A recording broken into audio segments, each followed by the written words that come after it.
It's already known that when despair is brought out to the surface, the football fan will always think about the prior encounters that shaped the history between these two clubs.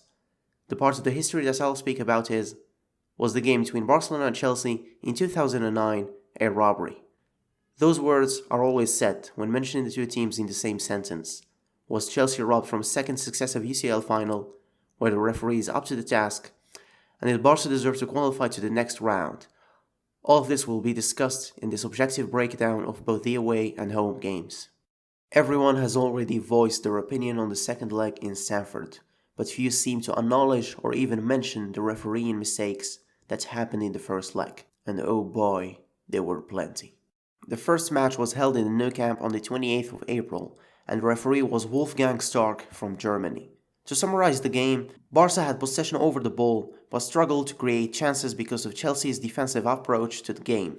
Both teams had clear chances for scoring, but the goalkeeper stepped up and deprived the game from having goals. Surprisingly, only Barcelona suffered from the referee's poor decisions. The first one was a bad offside call from the linesman on Eto'o in the 43rd minute. Barca were having a quick counter. Henry passed the ball to Iniesta, who dribbled past Ivanovic to clear the path for a pinpoint pass to Eto'o, who, if not for the linesman, could have had a one-on-one situation with Cech. You can clearly see that it wasn't an offside. The second was the penalty against Bosingwa, who fouled Henry in the 74th minute. Henry opens up the space with a pass to Eto'o, then Eto'o passes back to Henry, who is then grabbed by Bosingwa. This was the most obvious refereeing mistake, as it was a clear penalty. Here you can see a still from the opposite angle. The third and last one was not sending off Ballack. He first got a yellow card in the 29th minute, but then in the 84th minute he fouled Andres Iniesta before he could enter the penalty box. Ballack used his left hand to stop Iniesta. He hit him in his face. Well, with that alone you can get a red card. And if Iniesta made it to the box, anything could have happened. Well, the referee whistled a free kick for Barcelona, but he didn't give Ballack his second yellow. Maybe because he indulged the mistake of his fellow countryman. Other than that, I don't see any reason for not sending him off. Like seriously. The first leg saw errors that cost Barcelona a comfortable lead, but the away game was the one to win the jackpot. The second leg took place in Stamford Bridge in the 6th of May, and the referee was Tom Henning Uraibu. The game ended by a draw that gave Barcelona qualification on away goals. These were the statistics of the game, so pause the video.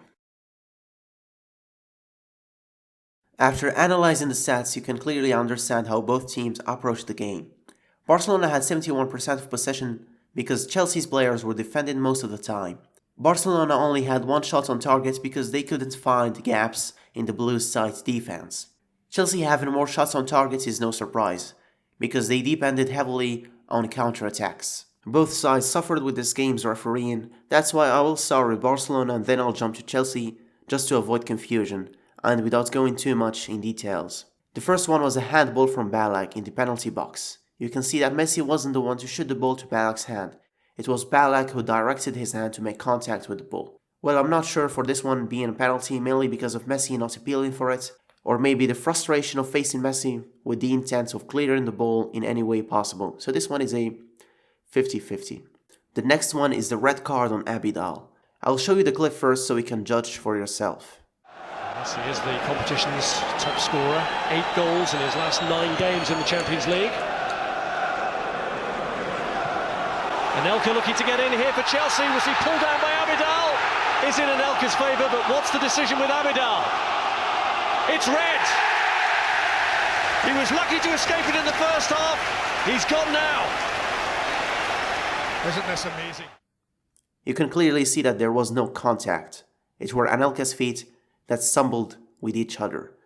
Both the linesman and the referee messed up and totally misjudged the situation. An undeserved red card which left Barcelona with 10 men for the remaining half hour. Before that, there was a foul on Drogba. It was intentional. Piqué was hit in the guts. It could have been a red card because when he jumped to receive the ball, he bent his knee 90 degrees backwards to hit Piqué. On the other hand, the Blues spent their time appealing for penalties, in which only 3 of them are worth the mention. The penalty on Drogba in the 26th minute. Just like the Henry penalty in the first leg, Drogba was grabbed by his jersey. The foul was clear without any doubt. It was a penalty. But, Abidal grabbed Drogba from his back. So logically, Drogba should have fell on his back, not the opposite. Because it was a pull, not a push, and Drogba fell because he saw that Valdez was coming for the ball. The next one was the handball on Piqué in the 82nd minute. This one was a little tricky because Piqué didn't intend to touch the ball with his hand, and the ball just happened to land on it. This one was a 50-50. The last one was Balak's penalty claim against Eto'o in the last minutes of the game.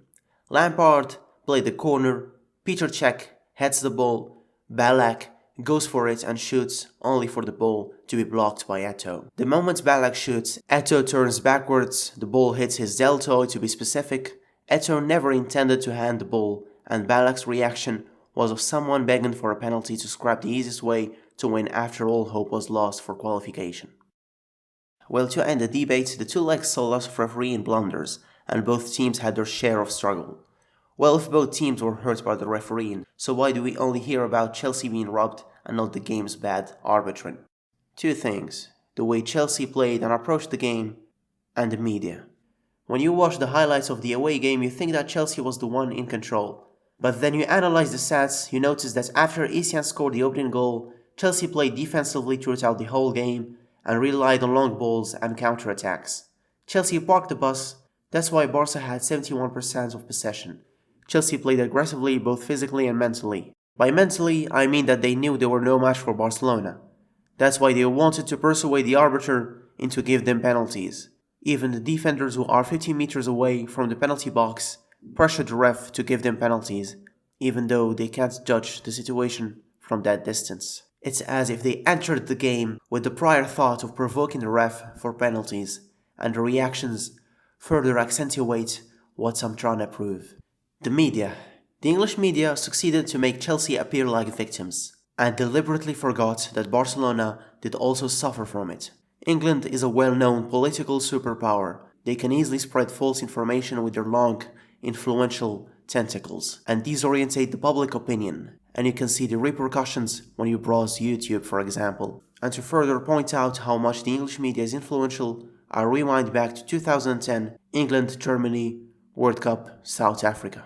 Remember that disallowed goal that made England furious? It happened to England, which accelerated the process of introducing the goal line technology. If it were a third world country who got their goal disallowed, the pace of making and adopting the technology would have been slower. I'm not saying that it's not a good addition to the game, I just want to say that as long as it doesn't affect a country like England, France, or Germany, for example, they won't be interested in fixing the problem. But when it happened, England quickly pressured the FIFA to implement the technology without forgetting that the EPL was the first league to do it. Returning to the Chelsea and Barca topic, one game in 2005 stole my attention. I'm talking about the away game in Stamford Bridge. In 2005, both teams faced each other in the round of 16. Barca led the home game by a score of 2-1. Then in Stamford, Chelsea scored 3 successive goals. Afterwards, Barcelona shortened the gap with 2 goals, which gave them the qualification. But in the 76th minute, Carvalho grabbed Valdez to prevent him from movement. The goal was scored because Valdez couldn't reach the ball. Guess who was the referee? Pierluigi Collina, one of the best of his generation, failed to deny the goal. After the game, he admitted on Sky Sports that he was wrong not to disallow the goal. This foul on Valdez was more obvious and impactful than any other penalty claim from the 2009 games, and it decided the outcome of the game, but apparently no one talks about it. 1 year later again, in Stamford, there was a clear handball on a Chelsea player that looked similar to Eto'o's 3 years later. The difference between these two handballs is that Barcelona scored and won the game, so they didn't give a second thought to criticize the ref for not giving the pen. The second leg saw a dive from Lampard which gave Chelsea an undeserved goal. Gio wasn't the one who touched Frank, it was the opposite. You see, making mistakes is human nature, and the best thing you can do is moving on. Barcelona were robbed from a league title in 2014 in the last game. Messi scored a totally legal goal, but because the referee thought that the ball bounced from the Barca player, he whistled an offside. In the end of the 6th of May, justice prevailed and the best team went to the final. Barcelona were unstoppable, they deserved it more than Chelsea, who played dirty and defensively. and Barcelona showed the whole world how good they are by winning over United. Thank you guys for watching this video. I thank all of you for the lovely comments you left on my previous one. I know this upload was late, and I'll try uploading more consistently in the future. You can follow me on Twitter, and don't forget to stay tuned. See you later.